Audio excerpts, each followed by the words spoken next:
글로벌 기업들이 한국 소비자들을 홀대한다는 논란이 계속 나오고 있습니다.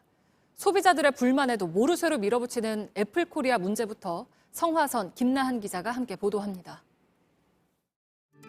학원 강사 이도희 씨는 산지 2달밖에 안 된 애플 노트북이 골칫거리입니다. 유선 상담은 적어도 5분 이상, 그리고 5시간 이상을 통화를 했고, 그리고 서비스 센터에는 제가 4번 정도 방문을 했고, 애플 가로수길에도 1번 방문했으니까 총 5번 방문을 했습니다. 고장난 지 한 달이 넘도록 못 고친 겁니다. 이렇게 2개씩 되는 거예요. 가령 맥북을 치면 매번 이렇게 나오는 거예요. 다른 업체에 책임을 넘기거나 해당 브라우저에서만 나타난 증상이기 때문에 이거는 구글 크롬의 고객센터 쪽으로 문의를 했고, 애플 센터는 상담 내용을 녹음하면서도 서비스 평가와 직원 교육을 위해 통화 내용이 녹음됩니다. 정작 소비자는 녹음을 못하게 했습니다. 자동 녹음을 꺼주셔야 상담 진행이 가능하고, 이거는 고객 애플의 상담 정책이라서.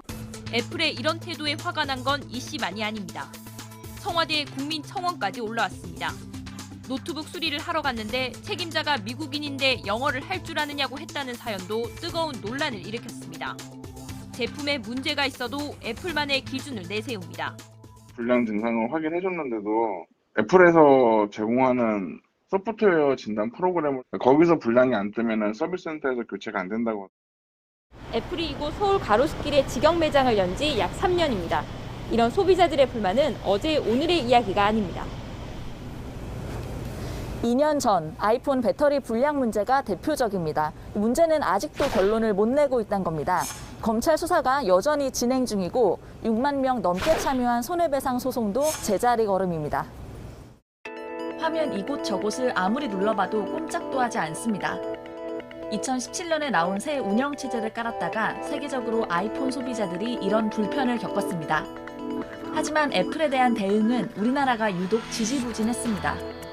프랑스에선 애플에 330억 원대의 벌금을, 이탈리아에선 130억 원대 과징금을 매겼습니다.